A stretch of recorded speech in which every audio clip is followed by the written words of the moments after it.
Welcome, everybody, to another edition of The Boom. My name is Metal Mike. I am your host for the evening. I'm joined here tonight with Mr. Phil Amet. Phil, how you doing on this wonderful Wednesday night?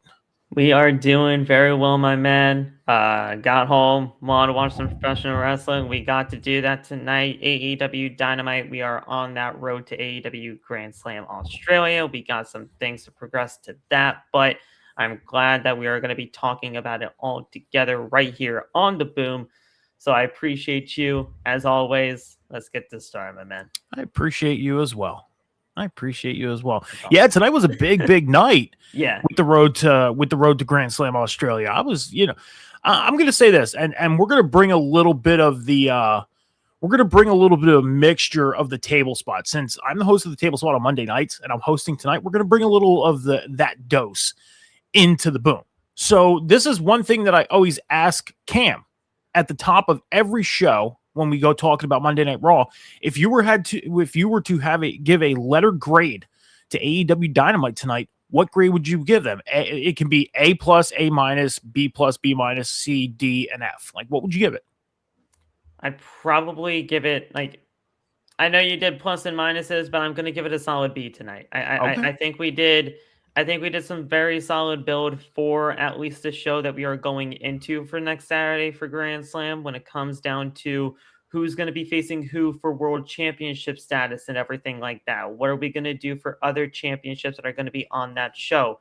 Yeah. It's going to be just it's technically a special episode of AEW Collision because it's on a Saturday night and it's on at 8 p.m. and we're doing things on TNT, but it seems like a very big show that what AEW is trying to set up for. We got some good storyline progression with that, but there are some things that we should be talking about and could be kind of getting some more improvements on. So not everything's perfect, but we did a solid job tonight for the show.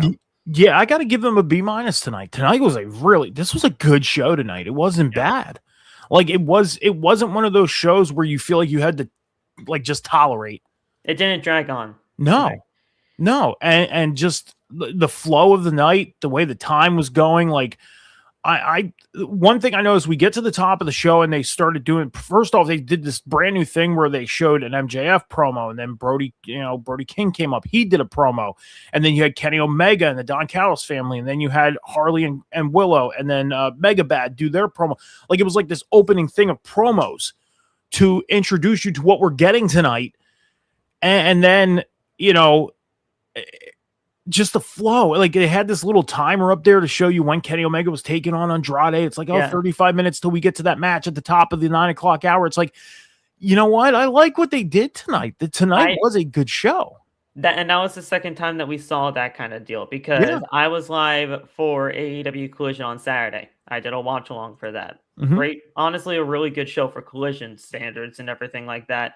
And they did the timer at the top right corner for Tommaso Ciampa's debut in the TNT title match. Nice. And because obviously that was the big thing that was going on for that night. That wasn't the main event of the show. That happened at 9 o'clock, in the middle of the show. But they did that timer ticker at the top there. And I was like, that is interesting. And I like that mainly because since that is the big thing that is on tonight's show and that's the match that got everybody talking, why not try to hype people up for that? And why not try to build the anticipation for that match? They did that with Kenny and Andrade tonight. And I like what they did there with that. So keep it going. I actually like that a lot. Whatever they did tonight, I mean, if that's going to be your formula moving forward, keep that going. Like the way they began the show with the promos, they said these are our 3 highlighted matches of the night. This is what we're doing. So let's highlight them by having them do opening promos, which was cool. And it was like a 5-minute kind of set. Like, it didn't take up. You didn't have MJF cut a promo, and then 10 minutes later, Brody have 10 minutes to cut a promo. They didn't do it in separate segments. It was, we got 5 minutes to play these video packages. Let's all clump it together, and let's get this show going. It was a beautiful thing. We got Jax in the chat. Jax, how you doing tonight? Welcome. Thank you for joining us here on the Boom tonight. We're going to talk some AEW. Took place out in Las Vegas, Nevada. So, let's get it going. Talking about this, started off with the Death Riders, Jon Moxley, Pac, and Daniel Garcia took on Takeshita, Josh Alexander, and El Clone of the Don Callis family. I mean, this rivalry between the Death Riders and the Don Callis family seemed to be heating up pretty well, specifically between Jon Moxley and Takeshita. Right. And Takeshita, he's looking to get his hands on Jon Moxley's championship. That's just well known. And it seems like they're obviously building towards that happening. It's just the question, when is it going to happen at Grand Slam? Is it going to happen at Revolution? But this rivalry is heating up. So your thoughts, number one, on the 6-man tag match tonight, and your thoughts on the rivalry heating up between these two factions. Yeah, I think we're doing some really good things there, especially when it comes down to the Moxley and Takeshita side. From what I am hearing, it is looking like that match will be taking place at Grand Slam Australia between Takeshita and Moxley. I don't think we got a graphic for that by any means tonight, or if anything of that nature, but we did get the Don Callis family winning this thing tonight, so that obviously builds progression for Takeshita and Moxley there, and I'm liking what I'm seeing out of the Takeshita and Moxley kind of like interactions there. And I have to say, when it comes down to it, I'm honestly really kind of enjoying what Daniel Garcia has been doing as of late. I am. Daniel Garcia, at the time when he started doing things with the Death Riders, I really wasn't kind of feeling it, with Daniel Garcia being a part of the Death Riders. That kind of just did not make sense to me. And in some extent, it still technically doesn't make sense to me, but at least he's trying. At least he's kind of getting into that flow of being a part of the Death Riders, and he's kind of showing that little bit more of an edge to him, that if you're going to be a part of the Death Riders, you kind of got to have that. So there's a lot going on with that, but overall, good stuff that we have got tonight for that 6-man tag. In terms of like everything there, I didn't expect much going out of that 6-man tag, but if we're getting Mox and Takeshita at Grand Slam, you got me intrigued with it. So there you go. Yeah, I mean, whether it's happening at Grand Slam or whether it's happening at Revolution, it is a match that is becoming an anticipated match to see. It is, and I wouldn't be disappointed even if it opens the show. Yeah, it's a match that can be placed anywhere, open of the show, middle of the show, even the main event of the show. So, yeah, did you get my message on the private? Can you give us a mic check real quick? Just give me a little tap just to see if you're coming through there. Yep, you're good. Okay. Yeah. Okay. Yeah. Okay. We just want to do a mic check because it sounded a little far away. I just want to do a mic check real quick. All right, we're good. We're good. Okay. Well, we'll have to see what happens between the Death Riders and the Don Callis family. Don Callis family, again, like you said, picked up the big win tonight. Daniel Garcia was the one that got pinned. It seemed like Jon Moxley wasn't even frustrated with it. He was like, "Oh, it happens." That's all there is to it. Yeah. I saw that. He just shrugged it off. He's like, "Yeah, okay, we're fine. We can take a loss every now and then, as long as it wasn't me. I really don't care." Yeah, we'll dust ourselves off.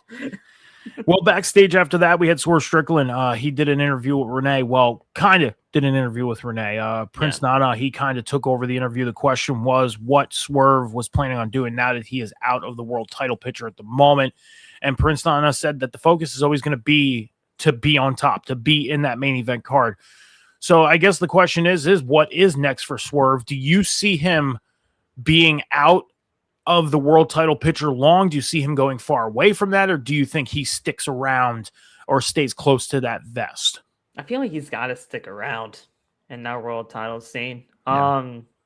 There was a lot of things that were happening with him tonight with that world title match, or at least the implications for the world title match for Grand Slam. But number one, when it comes down to it, and we'll definitely talk about the ending of that. But I mean, there's a lot of things that Swerve can do until he does get back into that world title scene, but at least keep him around it.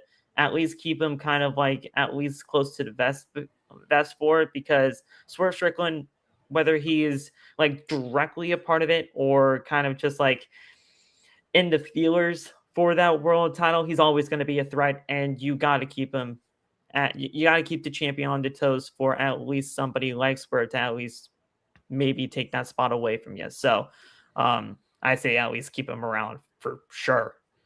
Yeah, I don't see him going far away from the world title picture, even with him being out of it at the moment. It's just this leg of the world title picture.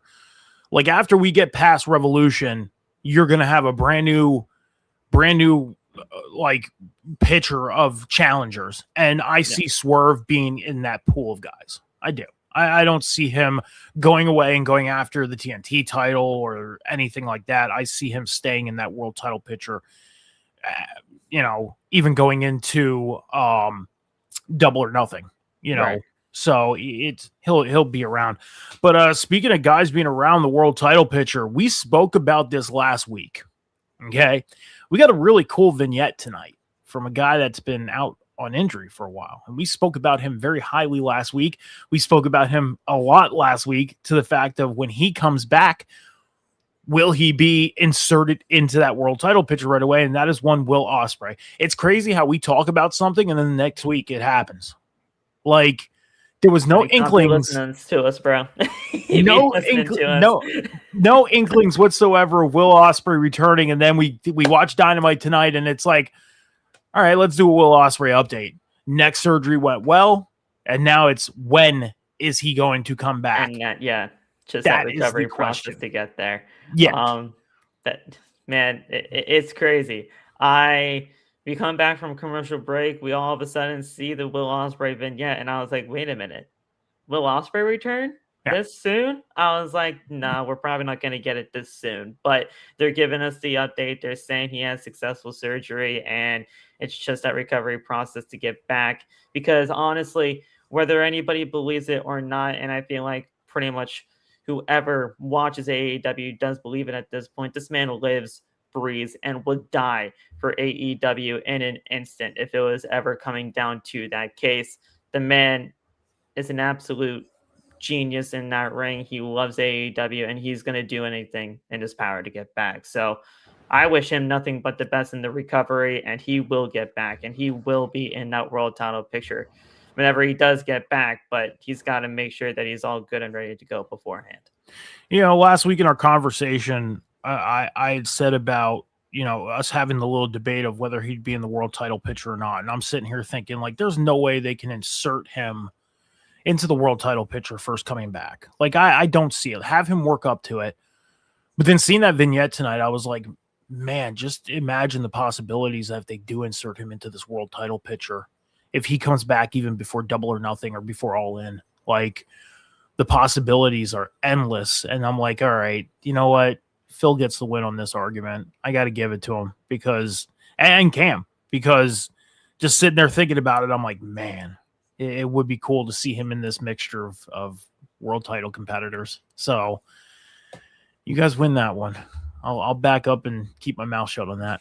So, I mean, dude, the thing is, like, I didn't technically mind what you had to say either about that whole entire situation. Let him build himself back up to it. But I mean, when you have somebody like Will, who instantly brings that kind of like credibility to that world title scene, along with Hangman Adam Page, along with Swerve Strickland, along with MJF, and so many other people that can get up to that point. I mean, there's so many credible guys right now in that world title scene. And sure, we talk about how sometimes AEW puts too many challengers at the top so that we kind of like are just overflowing with that. But this time around, it just feels different than the other times because it just feels more of like a hot title division rather than just something completely clunky and AEW not knowing what they're doing. They seem like they have some sort of idea and they're just going to let everything kind of fold out in the way that they need to. So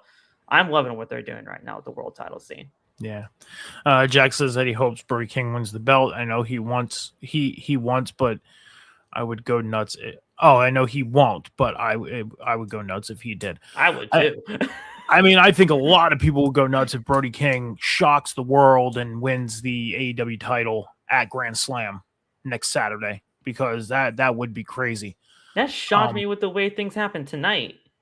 And we'll obviously talk about it, but yeah, we'll definitely talk about it. Orange Cassidy, Tony Storm took on Jordan Oasis and Brittany Brooks. I don't know who they are, but I guess they're local talent in Vegas. Probably. That's what I'm guessing. But maybe they do some Ring of Honor stuff here and there, but I don't know much. Yeah, mixed tag action. Orange Cassidy and Tony Storm obviously going to pick up the win on this. They are preparing for their hair versus hair match against Wheeler Yuta and Marina Shafir coming up at Grand Slam. And they had a fun little segment after their match talking about, like, you know, Tony Storm was like, I make this match? Yeah, like, why did I make this match? My hair is my everything. Like, I would look like this if I was bald. And then you just see Luther standing there like, what the heck? And then I looked in the mirror and I was like, what the heck? Really? I thought she was going to say, I'm going to look like Luther. That would have been great. And I was like, dude, first of all, don't even try to do my man Luther like that. Just to give him shade for no reason. And then I was like, oh, man, what the heck do all the other people think about all of this? And I was like, man, it is what it is. But I looked in the mirror, you know. but I was like, man, Tony's great. I still don't understand. Like, we talked about this last week about like the reason why the heck all of this is happening between Marino, Wheeler, Orange, and Tony. It's basically just due to the fact of like, I don't like you, you don't like me. We're gonna shave our heads off at the end of the day. Yeah. But I mean, it's a fun little feud, and if it ends at Grand Slam Australia, so be it. It's harmless. I mean, if people like it, people like it. It's just kind of out there. I'm kind of for it. I am. It grew on me a little bit. It is that fun little rivalry. Like, what is the point of this thing? Like, it's kind of just run its course, and it's like, let's end now. But it gives Orange Cassidy something to do, and the fact of the matter is, like, Orange Cassidy, he should at least be doing something instead of just not doing anything at all. So if you're gonna do something with Wheeler Yuta, do it. It's harmless. I could see Wheeler Yuta and Marina Shafir going bald over Tony Storm and Orange Cassidy. Same, absolutely. Like, I do not see Tony and Orange getting their head shaved. I don't mean that as like, oh, I don't think they're going to lose, but like aesthetically, like when you look at Marina Shafir and Wheeler Yuta, it's like, okay, I could see them being bald, but not Tony Storm and Orange Cassidy. Marina especially. Yeah. Oh, Marina especially. Yes. Yeah, definitely. But Tony Storm and Orange Cassidy, you look at them and they're like, man, I can't picture in any universe them being bald. Yeah. I can't. No.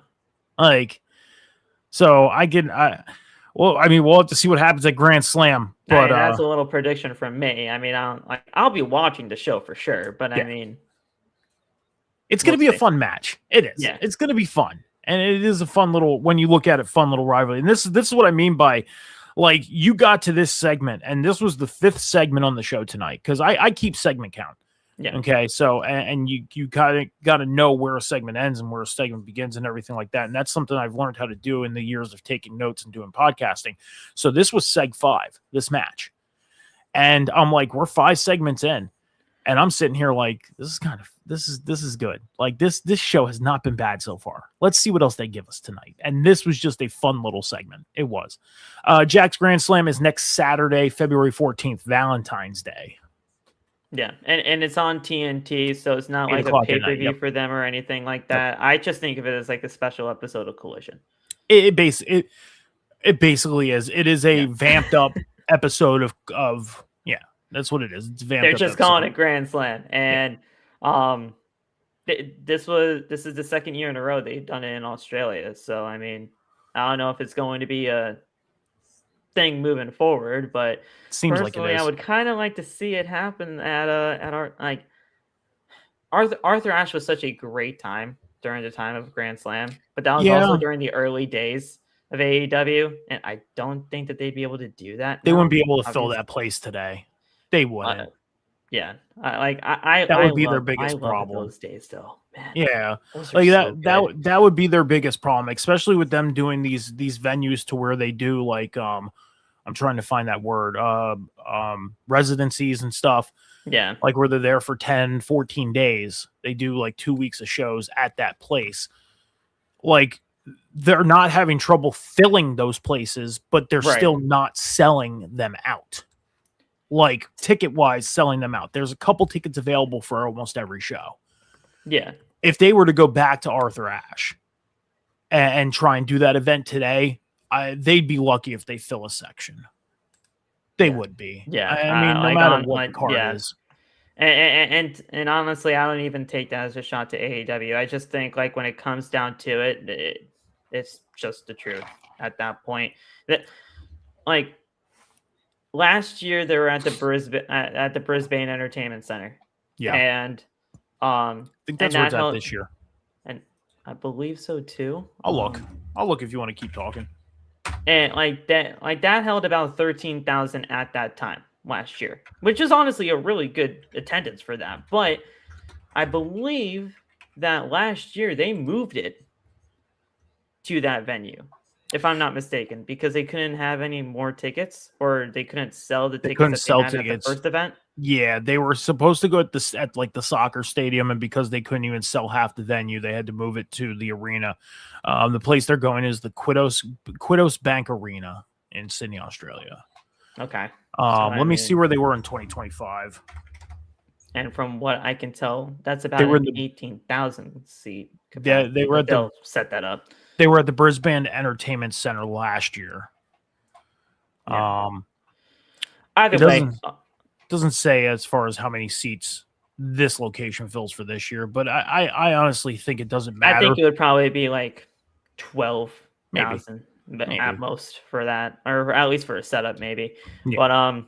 But either way, it's not that like I don't think that I love what AEW has been doing with these kind of like specialty venues that they have been doing, especially tonight's venues actually looked really cool. It was on paper, and it looked lively, and the crowd was pretty solid for tonight as well. I'm not saying that AEW can never get back to that point again, but they would have to do something like a really major job in order to get back to that point. But they just got to keep growing again. Do they really need to get back to big 20, 30,000 arenas though? No. I think they're doing fairly well with what they're doing right now as far as the thing is, I feel like this is what makes them unique in a way. Because they go to these unique venues. They go to these kind of like different sets of sets of venues that make the stage look pretty decent, and you get good crowds out of it. And as long as the crowd is lively, as long as you're giving them a good show at the end of the day, who cares what the attendance number is all about? Look at the NWA when they first came back in 2019. They went to the television studio, no entranceway, no music. It was just old school how they did it back in the 70s and 80s. When a match starts, the two guys or girls are already in the ring. Let's get it going. That's all they care about. I don't care about numbers. I care about the product and what happens on my television screen, so that we can talk pro wrestling and have a good time watching it. Yeah. Other than that, the figures and the business and the numbers, that's their problem to deal with. Yes. Other than that, I'm just a fan wanting to see a good show. And I think they're doing fairly well with what they're doing right now with where they're going, where they're holding shows again. Even though they're not selling out ticket-wise, they're still getting good crowds for these shows. Let's move on. The War Dogs, they showed a video of them attacking Darby Allin. I guess it was earlier in the day or back on Saturday or whatever. And then later on in the show, they took over the production truck to show a video that they pulled Darby Allin all the way out to the Vegas deserts and pretty much left him out there. I mean, I don't know too much about this, what's going on with the War Dogs and Darby Allin. I'm sure you can just fill us in more on that, because I'm kind of lost on this one. This started happening last week on this past Saturday on Collision. Darby had a match with Gabe or Clark Connors, and Gabe Kidd all of a sudden showed up, put steel steps on the man's chest, choked him out, and just completely started going off on the man. I was watching this show tonight. I was like, ref, help him. Hello, he's getting kidnapped over here. What are you doing? And obviously they don't care. And then getting left for dead in the freaking desert of Las Vegas. I was like, all right, this is just ridiculous. We're most likely going to get Darby versus now, we already had Clark Connors, so it's probably going to be the other one, Gabe Kidd, down the line, most likely at Revolution, and hopefully this is just a feud for Darby Allin. I don't know what's really kind of the end goal for this. I don't know what's really kind of like, what's going to be happening after this for him or anything. But I mean, this is just a feud for Darby Allin to get through. Does it make you kind of wish he ran it back with the Death Riders? Honestly, no. I take this any day over the Death Rider stuff. And honestly, like that was like my first time in a while that I saw Clark Connors in a ring, and he looks good. I'm not lying. Like he looks really good, and the pairing of Clark Connors and Gabe Kidd, I actually kind of dig it. So keep it going. But I was just very shocked and like just trying to be like, Ref, hello, the man's getting kidnapped, and nobody seems to give a damn. So I mean, I take this over any day over Death Rider stuff, though. Believe me. And Darby Allin with his signature every time he gets pulled by a motor vehicle, he's in a body bag. He's in a body bag. I was like, all right, see. It's like his signature. It's his signature thing. Like if you're gonna pull me with a body car, bags, or he's in one. Yeah, I mean, if you're gonna get pulled that far from an arena out to the desert, I mean, you kind of want something to block you from getting all road rash. All the dust and road rash. Yeah, exactly. So Hangman Adam Page took on Mark Davis tonight. Hangman ended up getting a big win tonight against Mark Davis. A very physical match between these two.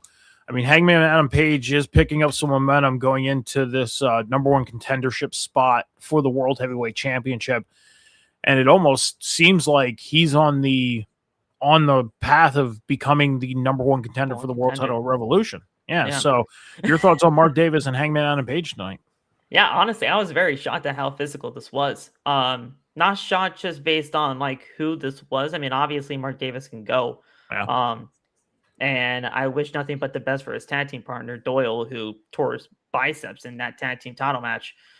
It just sucks automatically that you get this tag team opportunity, you get this tag team together, and something just happens to Doyle. So best of luck there. But I mean, Davis looked good in there. Davis looked honestly really solid in there against Hangman. And even though I was not expecting him to win by a long shot, they did really good stuff with him, and he looked like a beast in there with him. So Hangman gets the win, but Mark Davis, he looks good in there tonight, and that's all that I was looking for at the end of the day. Get him in there, get him good, and get him going, and see what he can do until Doyle gets back. That's one thing I think AEW needs to get a lot of credit for is if they have tag teams, for example, they bring this team in, they're brand new, they go for the world title, one of the guys gets injured, they're going to keep the other guy running and keeping him in action. To where if you go watch like WWE, if one of their tag teams has a guy that gets injured, the other guy is sitting out. Why he's sitting out most of the time. They don't see action. And it's like, at least AEW, they think of, okay, their tag team partners out. Let's throw them in some singles action. And maybe, I mean, a perfect testament to this. And, and I don't know if this is the perfect example to be using, but it's I think it's a good example at the same time is Mark Briscoe. His brother passes away a couple years ago, sadly. Right. And it's like, okay, he's very well known for tag team wrestling. Now what? And look at him. He's shining as a single star. Like he's paving his own way. He's one of the most beloved baby faces. Former champion. Exactly. So it's like AEW, if anything, they say, hey, like your tag team partner's out. No problem. We're going to figure something out to get you in action, whether it's singles or find somebody to pair up with you to run with. And then maybe somewhere down the road when your partner comes back, we can turn you guys into a faction or something. Like, people want to sit and hate on Tony Khan, but at the same time, you got to think of the stuff that he does different from other companies like WWE. Because he thinks of that whole entire mindset of like, if you're out of sight, you're out of mind. So, I mean, if you think about it, you get these people out there, you're going to have them still be on the mind. You're still going to have them in like some sort of repetition so that when these tag team partners get back, they'll get right back into the thick of things, and you can shoot them up to the moon in a sense. So it's a really good thing that AEW is doing with that, and out of sight, out of mind is not a thing in this company to where you don't have to be on the sidelines. Nope. You can keep going. We got Caitlin in the chat. What's up, Caitlin? Brody needs to be champion. We're going to talk about that in a little bit as he was in the main event against MJF tonight. We will get to that. So people are talking about Brody King. I like it. We're going to definitely be talking about him as well as we run down the show tonight. In a qualifying match to go to Grand Slam, Andrade took on Kenny Omega. Again, the winner would go on to take on Hangman Adam Page at Grand Slam, and then the winner of that becomes the number one contender at Revolution for the AEW World Heavyweight Championship. And this was another physical matchup, 2 physical matchups back to back. Andrade and Omega, a big physical matchup. Towards the end, Don Callis tried to give Andrade a screwdriver to use. Swerve came down and prevented him from doing so. And then it looked like Kenny was setting up for the one-winged angel. Andrade got out of it. He ended up low-blowing Kenny Omega and rolling him up for the pin, getting the win. And now Andrade is heading to Grand Slam to take on Hangman Adam Page for number one contendership. But after that, Swerve and Kenny, they had some choice words. It looked like they were ready to brawl out. It's starting to heat up between these two. I mean, it's obvious. I think we're going to get Swerve and Kenny Omega probably at Revolution. I don't think it's going to happen next Saturday. I think Revolution, we get Kenny Omega and Swerve Strickland. Absolutely. That's exactly what I thought. When it comes down to it, Swerve tried to do the right thing. He tried to tell Aubrey that a screwdriver was about to be utilized. Here it is. She probably thought that he was about to use it or whatever, but it just caused Kenny Omega in the end,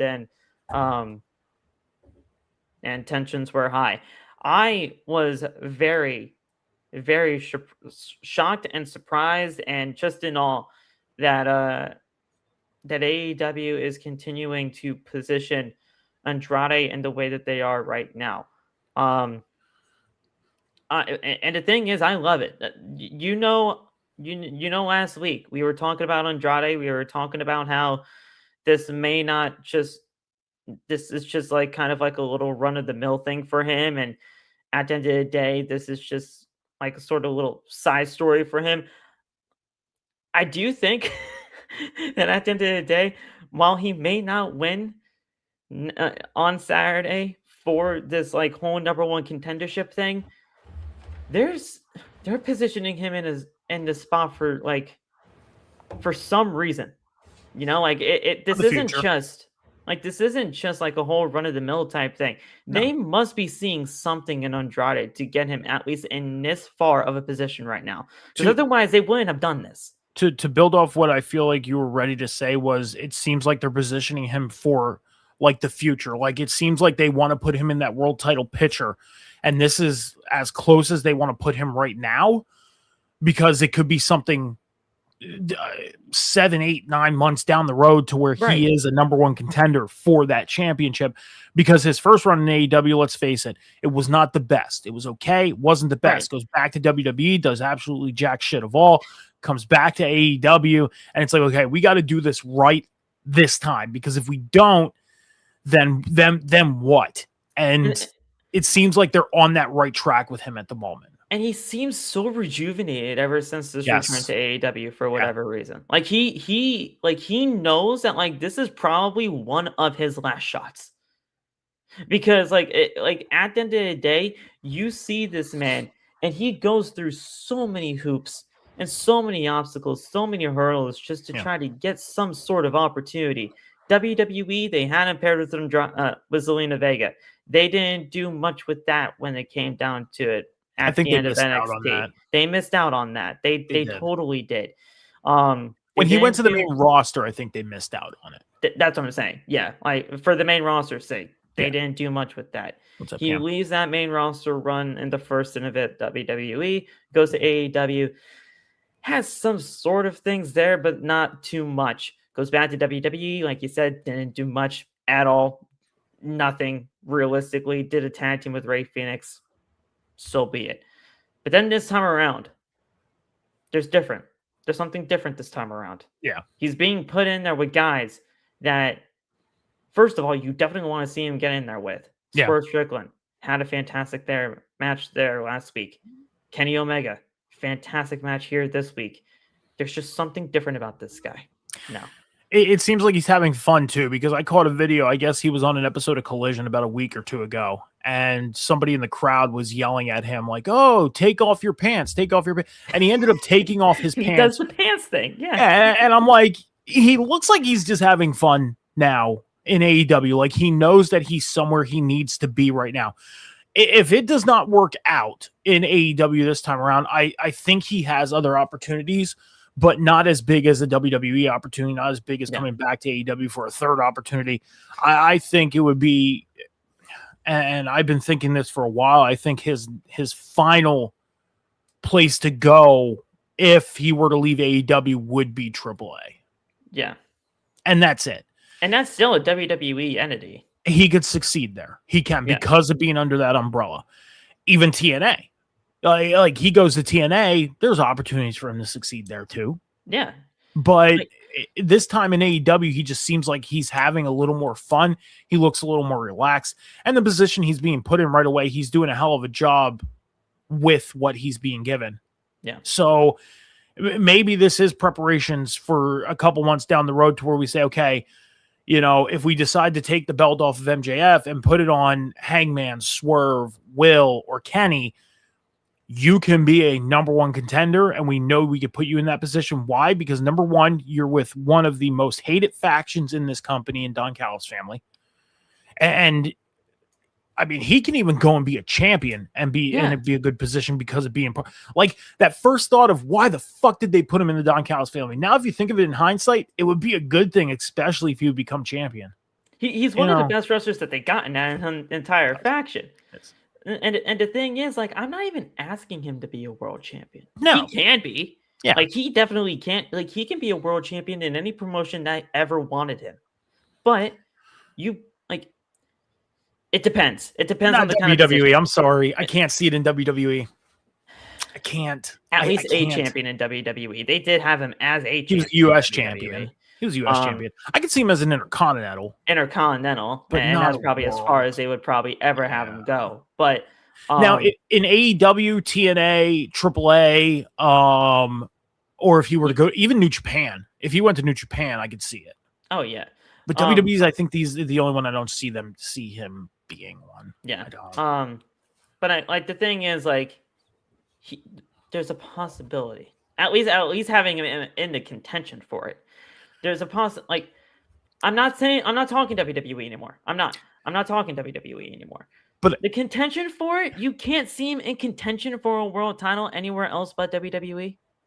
Here, can I see him being in contention anywhere else but that's what I'm talking about. In contention for a world title outside everywhere of WWE. Else, yeah. That's everywhere else, that's yeah. What but WWE, no. That's what I'm talking about. But now sitting here thinking about it, if he were to go back to WWE, is there a possibility he could be in that contention? You know, I kind of got to retract saying that because we can go all the way back to what was it, 2016, 2017? Jinder Mahal. Who would ever thought? Well, yeah. Who would have ever fucking thought Jinder Mahal? That's also very true. Right? And Jinder Mahal didn't have a bad run either. It was not bad.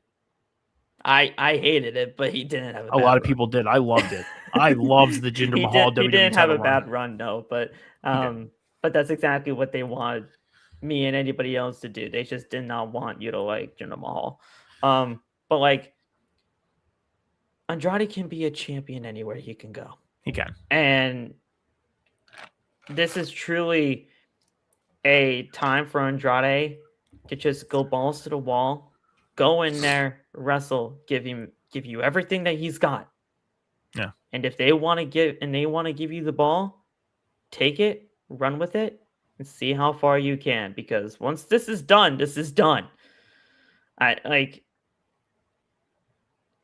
Enjoy it now. Enjoy it now. Like I said, you sit back and think about it. It's like, you know, why the hell would they put him in the Don Callis family? You know, now if you think about it, it's like, okay, he's in the world title picture. He's in one of the most hated factions. If he were to, by some chance, become world champion, how much it would work.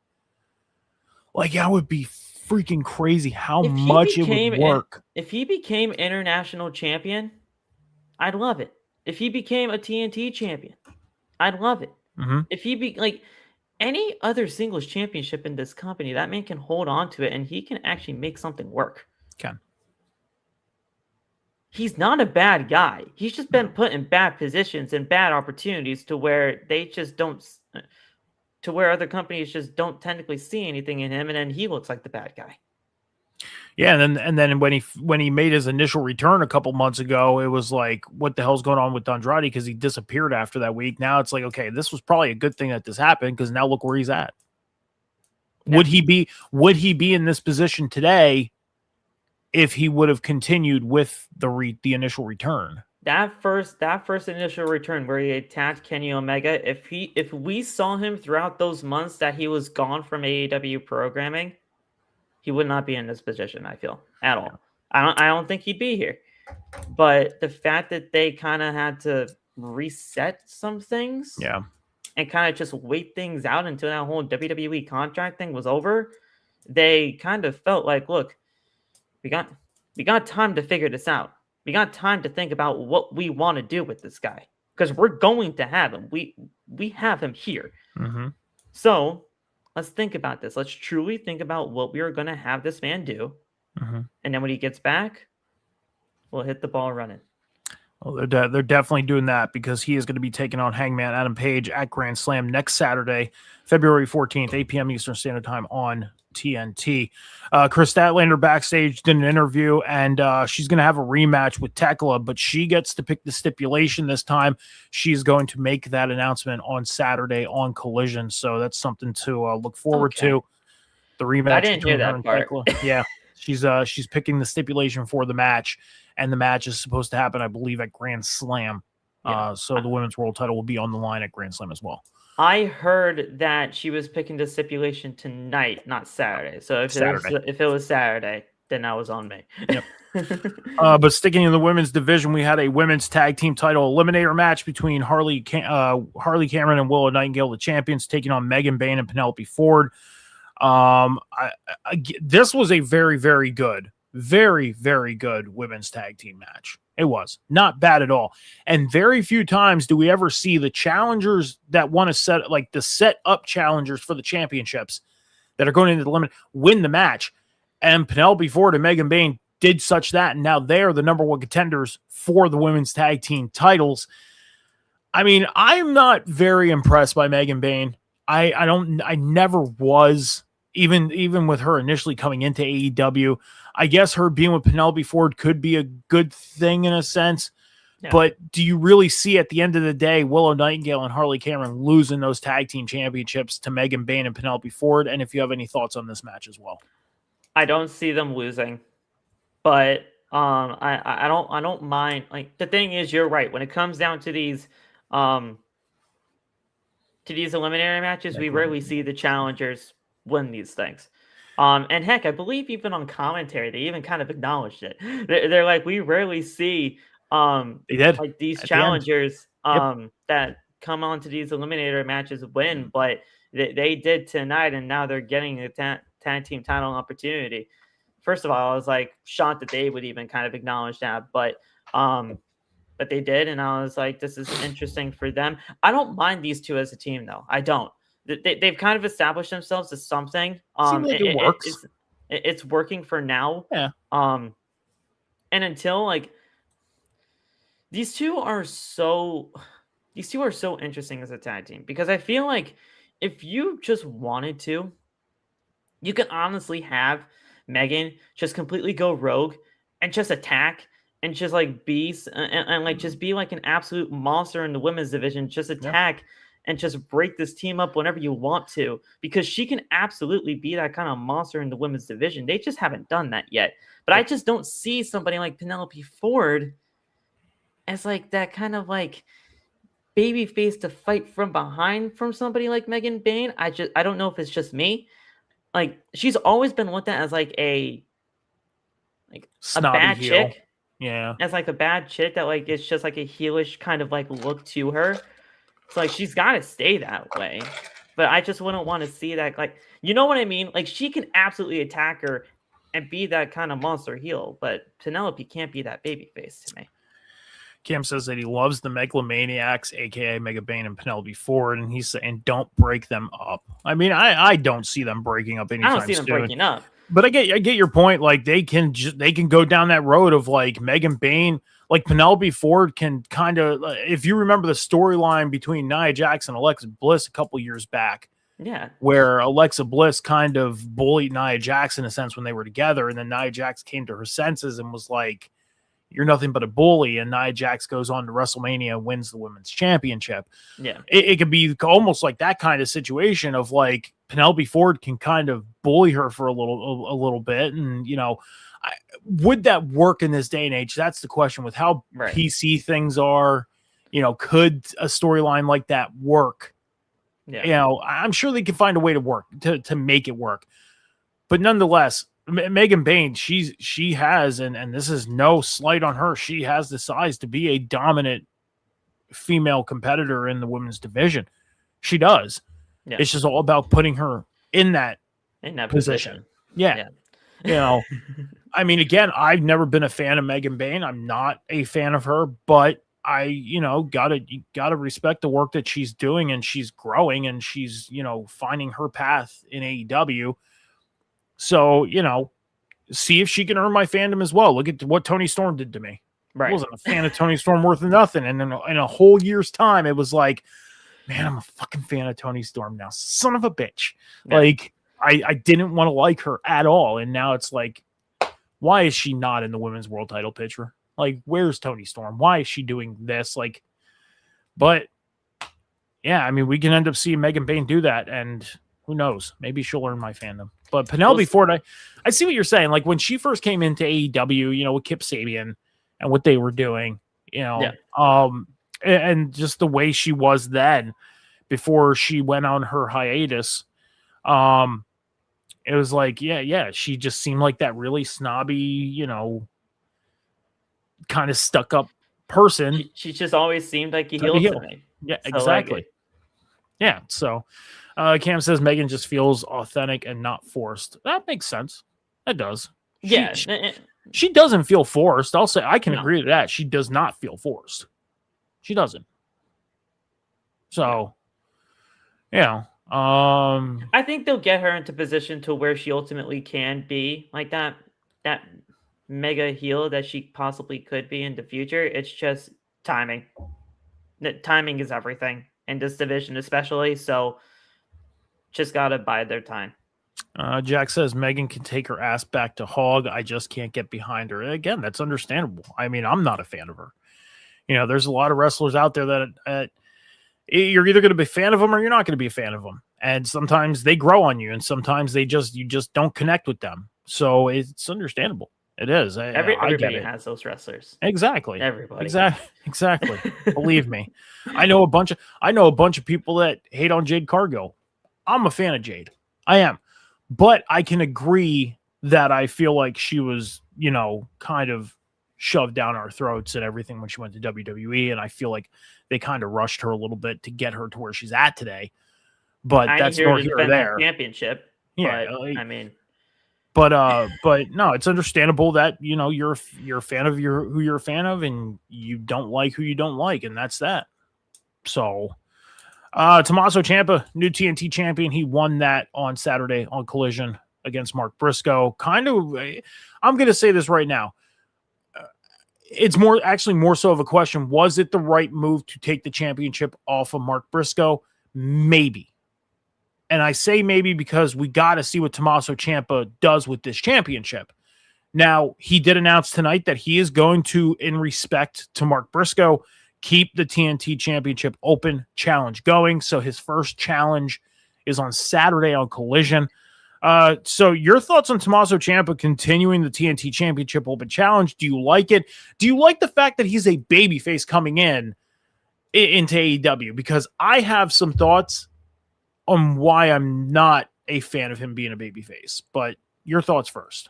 I'm fine with it for now. I think his best work has always, and I go back to NXT Black and Gold, always as a heel. It's always as a heel for me with Tommaso Ciampa, but I'm fine with it for now, just simply because of the fact that he is new, he is fresh in AEW, he's fresh to the audience, so they just gotta. He'll grow into that. Trust me, he will grow into that. And when he gets into those feuds, that'll get him to that point to where he can get that whole grizzled look to him and be that heel that we all know that Tommaso Ciampa can be. He will get there. Yeah. But I'm fine with it for now. And the thing is, I do. You know me with these open challenges. I don't like. I want story. I do. I want story, and it's nothing against Tommaso, and it's nothing against AEW, and this whole television championship type sort of like personas with these titles. It's not, but it's just, to me, story is everything. It is, and I know Tommaso can tell fantastic stories. Mm-hmm. Especially with him as a heel, which is the reason why, to me, he's just a better heel. Yes. But I'm keeping it at a low pace right now for him. I love that he won the championship. I was live for it. I freaking loved it. The match was fantastic between him and Mark Briscoe, as everybody expected it to be. Mm-hmm. And I love that he won this championship, but I want story more than anything. And I just hope that AEW goes there. I don't mind open challenges, but you get him that story and he will thrive. Cam says, give me Tommaso Ciampa and MJF before you turn him heel, please. Jax agrees with heel on that. Yeah. Cam, I guess, is agreeing to what you said about the open challenge thing. They are dog shit, and it would feed the homeless. Jax. Okay, he's referring to the MJF and Ciampa match. Yeah. Here's the thing: is when Tommaso Ciampa showed up last week, his aura, just the aura of the entrance and everything like that, spoke to me as like, oh my God, he is going to be such a badass heel if they just let him loose. And then it's like, oh no, he's going to be a babyface again with that theme song, dude. I'm telling you right now, he is one of the best producers in music. Like just the aura that I felt, I was like, oh, he is going to be such a badass heel. And now that he's going to have much more freedom with his character, he's going to be able to just go off and just tell some great stories with being a heel.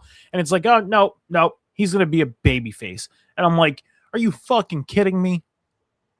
Are you kidding me? Like, okay, if he wants to be a babyface, let him be a babyface, but make this a very short run of a babyface. Have him like, I want to see him and Mark Briscoe in a rematch, but just have him like completely beat the dog shit out of Mark Briscoe to the point where he just heals up. I think a feud, like a really like good, legit feud with somebody like Mark Briscoe can turn him into that kind of like psychotic psychopath, that like the psycho killer that shown up on that Titantron. By the way, the graphics are absolutely fantastic for him as well. Yeah. And just turn him into that psycho killer to a point where he attacks Mark Briscoe. He just goes all in on him and just becomes that grizzled guy that we all knew and loved back when he was doing that thing in NXT, man. He's a perfect heel. And honestly, at the time, he was one of the best heels in the entire freaking business at that time, when he had no music and it was just a chorus of boos in NXT Black and Gold. You give him that ball and you let him run with it. I'm fine with it for now, but he's always a better heel. So. Here's the thing. He has been a heel on Dynamite, not ROH or Collision highlights him on Dynamite as a top heel. Oh, yeah, I mean, he would be. He would definitely be a top heel on Dynamite. I wouldn't see him going to Collision. I wouldn't see him in Ring of Honor. Tommaso Ciampa is going to be the guy that once you turn him heel and turn him loose, he is going. I was to be very a top worried dog that they weren't even going to talk about him tonight, but they did that. But they did the kind of backstage thing, and he called it Sylvie, which I kind of like, because Goldie and Sylvie. Yep. Yeah, I was like, you know what? I was wondering what he was going to call this championship, Sylvie. I'm okay with it. There you go. One thing I get too is like, there's a lot of superstars out there where they make their career on being a mega heel. Randy Orton, Adam Copeland, there's a lot of guys out there that build their career on being heels.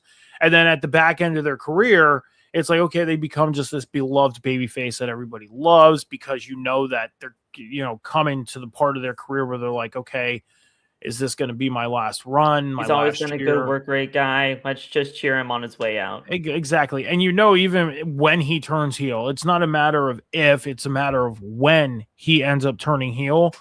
He's still going to be loved by the crowd no matter what, because the stories that he's going to be able to tell and produce are going to be off the fucking chain. Can you imagine Tommaso Ciampa being the one to help AEW start putting more asses in seats to the point where they may have to go to slightly bigger places? Slightly bigger guy, yeah. So who knows? Ciampa is being set up to be the next guy. We just have to sit back and see if Tony makes the right call.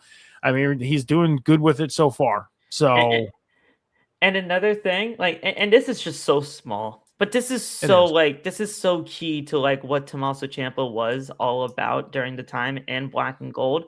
He's got the salt and pepper back. He's got the grayness in his beard again. And the thing is, dude, when they had him up in that main roster for the beginning portions of it, they made him dye that thing. They made him dye that thing because Vince thought that it made him look old. That was the whole point. That was the whole point. The whole entire thing of Tommaso Ciampa was that he was grizzled and just gone through so much stuff in his entire career, so much shit in his entire career with Johnny Gargano, with anything else that happened with him in NXT. It got him to that point. Yeah. Why would you have him dye it? So like the fact that he has that salt and pepper, and the fact that he kind of is getting him into that kind of mode right now, dude, he'll hit it out of the freaking park as a heel in AEW. Let's just get him there. He's fine for now, but he'll get there. Yeah. I mean, look at that. I mean, Tony's doing something right with a couple superstars. Andrade, Tommaso Ciampa, something's going on in AEW. Something's in the water. Somebody told me the other day this man is just trying to recreate NXT Black and Gold again, and I'm like, dude, I don't want to go down that route. Let's not go down that route. I was gonna say something else between something's in the water for Tony Khan, but I'm not gonna say it on air. So, I think we know what you mean anyway. National championship was on the line tonight. Ricochet defended against Jungle Jack Perry. Towards the end of this match, we had GOA who came out and helped Ricochet after Jack Perry had Ricochet passed out in a submission hold. He was out, and then GOA comes out, pulls him towards the ropes. But then the Young Bucks come out and try and help out Jack Perry a little bit, but it didn't help much. Ricochet ends up winning this match, retaining the national championship. I mean, is this it for Jack Perry and going after Ricochet for the national title? Do you think we end up getting another match? And your thoughts on this match as well? We're getting another thing. I don't know if this is going to get. I don't know. So Cam, here's the thing. Is I don't know if it's so much that it might be that, but also instead of there's something in the water, there's something in that. Okay. What do you mean? Why, Phil? Why? I can just see it happening, bro. Like, to be honest, like, with everything that happened with GOA tonight, yeah, everything that happened with that, man, it's screaming the fact that we are going to be getting Jack Perry in this position again for the national title. I'm not saying that Jack Perry could possibly win this thing, but he honestly could possibly win this thing. I mean, I see a cage match in our future. There's something going on with this, man, and like and the fact that the Young Bucks were a part of this thing too. Yeah. I mean, dude, they're obviously gonna build this thing up again. Yeah. So I mean, I don't think the match is bad by any means tonight, but I mean that doesn't mean that like we're not like this is it. No, tonight was a good match. This again. It was a good match tonight, but yeah, they pretty much told us like, hey, we're gonna run this thing back one more time. And like I said, I feel a cage match in our future. Like we got to do something to keep other guys out of the ring. Cage ain't gonna fucking do it. No, they're just gonna find their way into the ring. You gotta do something like, handcuff them in the boiler room of wherever you're at, and have somebody standing guard at the fucking door so they don't get out to keep them away from ringside. That's that. What's up, Virgo? So go to that depths, and then you'll keep everybody away, and you'll end up getting a fair match, or even it doesn't even have to be a cage match. It could just be a regular match, but just again handcuff them to the boiler in a boiler room, and have somebody standing guard in case they break the handcuffs. And yeah, you know, put a fucking forklift in front of the door or something so they can't get out. I don't know. Yeah, there's definitely going to be things again between these two, and no matter what happens, whether Jack Perry somehow wins the national championship or not, I personally I don't even want to see that. I want to see Ricochet win this thing and keep it, because he's just that cocky, you know, BS type of human being, to where like him as a national champion, it just works right now. But I mean, there's just way too many championships in this company anyway to bring it up. But yeah, this is definitely not over. No, it's not. I could see us getting a 6-man tag match made for next Saturday. Oh yeah. Yeah. I mean, we still got one more week to build this thing. So yeah, if you get a 6-man tag team match at Grand Slam, I wouldn't be shocked. I want to look at the Grand Slam card. I want to see what we got so far. I know we got like 3 matches made for that, don't we? At least I think at least matches. 3 or 4. AEW Grand Slam. And bam, bam. All right, here we go. Grand Slam Australia 2026. So we got Orange Cassidy and Tony Storm taking on the Death Riders and Wheeler Yuta and Marty Shafir. Loser fails their gets their head shaved. Hangman versus Andrade for the number 1 contendership. John Moxley and Takaska are going to face for the Continental title. That is confirmed. Okay. Women's tag team title matches for that night, and MJF against Brody King. So we have 5 matches. And that's probably enough. I honestly think that's enough. I can see if you're doing a 2-hour show. I could see us getting that 6-man added on. I could. Actually, 6 matches. We did have 6 matches tonight. So yeah, you could get a 6th one in there. Yeah. It's either 5 or 6. Yeah. I think they'll do it. I think they will. So we'll to see. Main event tonight was a AEW World Title Eliminator. MJF taking on Brody King. If Brody King wins, he obviously gets a shot. And for the second time in the same night, the challenger in the Eliminator ends up winning and will now go on to take on MJF for the World Heavyweight Championship at Grand Slam as Brody King. I mean, Brody King, I said it last week, wherever this rocket came from to strap on the back of him and take off, it's obviously working because a lot of people are pulling for Brody King to walk out of Grand Slam as the World Heavyweight Champion. I said it last week. For them to make this the world title match main event for a free show special on TV is perfect. It is perfect. And look at the fucking response it's getting. It is getting great response. Oh, yeah.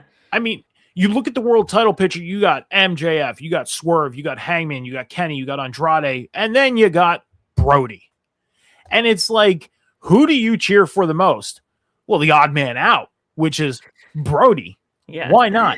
And would it hurt them so much to put the title on him for a couple weeks, 2-3 weeks? Would it hurt them so much and then MJF just goes and gets it back? No. Would it? No. I don't think it would hurt. I don't either. Like the thing is, like, first of all, here's the thing. I expected a win tonight from Brody. I did. I expected a win. I kind of did Brody. too. I expected a win tonight from Brody just because I talked about it last week with you here on the show and even Cam. It's a harmless match on an episode or a special episode of AEW Collision. Or at least that's what I treat it as. It's a harmless match. And let's say somehow, some way, Brody King gets that championship. Gets that championship. Yeah. Who's to say that after the number 1 contenders match, at that Grand Slam show, say Hangman wins this thing. Hangman versus Brody King is looking like the match at Revolution, right? No.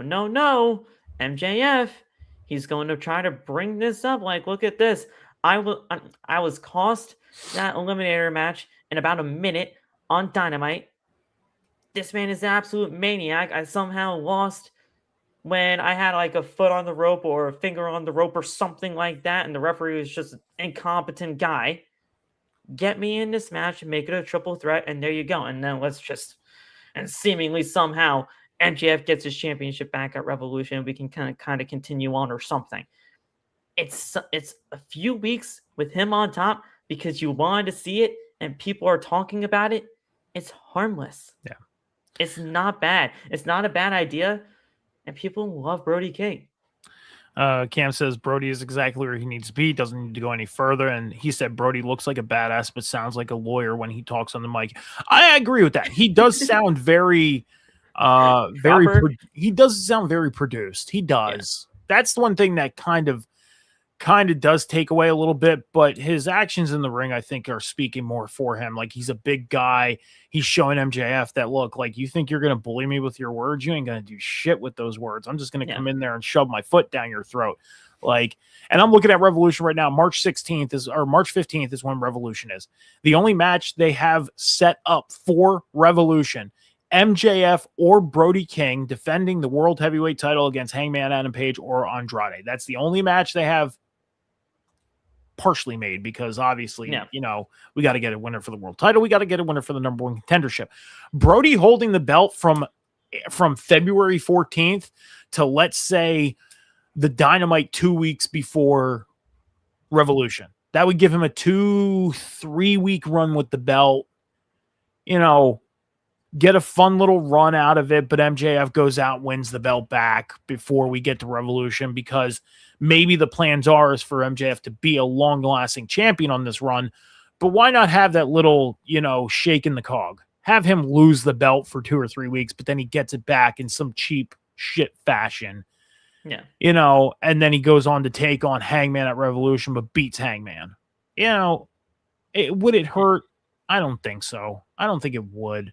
I don't think it would hurt, but that doesn't mean I actually I see MJF retaining. But the thing is, that it wouldn't hurt whatsoever. The guy is freaking Teflon at this point. MJF, he's established. He already knows what he is about. We already know what he is about. AEW obviously sees what he is about. He's not gonna go anywhere. Like, he's not going to like completely fall off the face of the earth, fall off the card if the man loses the world championship for 2 weeks. Yeah, no, he's not. Like, so I don't see it being harmful. I don't think it would ruin anything. Did that happen as quick as this happened? No, I didn't. Like, dude, I was so shocked about that. And the thing is, like, I wasn't mad at it. I was just like, whoa. Yeah. And then they did the whole entire aftermath after that with Andrade, with Hangman Adam Page. And I was like, all right, I guess I kind of see where they were going with that now. Yeah. Because now you see these 3 guys that are going after MJF, and you have no idea where this world championship is ultimately going to end up at the end of the day. Is it going to be Hangman holding that title up high? Is it going to be Brody holding that championship up high? Andrade, I personally love to see it, but I mean, not like, you know, you got to build there. And then if MJF somehow gets out of this squeaky clean, holy cow. I mean, there's so much with that. Cam says he's a beast for sure, but you can make him the most dominant international champion we've seen since Orange Cassidy, and then he's good for Brody, but he doesn't strike me as a world champion. He just doesn't. I mean, again, there's a lot of guys in history of professional wrestling that you would look at and think he's not a world champion. I mean, again, we go back, and I said it, Jinder Mahal. Did you ever think he was going to do it? Kofi Kingston. Did you ever think he was going to do it? You know, there's a lot of guys out there that you think like, he's never going to be a world champion. But then when it happens, not supposed to happen. It was supposed to be Mustafa Ali. Yeah, exactly. Exactly. So, you know, Kofi, you know, he was in the right place at the right time. What if this were to happen? And you know me, I kind of throw a little bit of an idea out there. It's all right to fantasy book every once in a while. It's cool. We're all talking. I mean, this is something that could realistically happen. Yeah. In a sense. What if MJF ends up doing something to retain the world title? Like, he cheats, okay? But, you know, management, Tony Khan, whatever, says, you know, Brody's going to get another shot because of what MJF did, okay? So now we get the rematch between Brody and MJF. That's set up for Revolution. But we also have the number one contendership that ends up going time limit draw, and we end up getting a fatal 4-way for the belt at Revolution. Somebody actually mentioned that in my chat today, while we were doing the Dynamite watch along. They're like Fatal 4-Way at Revolution. I was like, and they got that all based on the fact of that kind of ending that we saw with everything. I'm like, well, technically, right now we have those 2 singles matches set for Grand Slam, but if stuff happens in the way that it can happen in order to try to make it a fatal 4-way for Revolution, it can be a possibility. So let's keep an eye out on that and see where things go. It's a possibility. But at the same time, do they want to put themselves in a position to where 2 straight pay-per-views have fatal 4-ways for the world title? Yeah. Because we just got off that pay-per-view. We just got off World's End that had the fatal 4-way.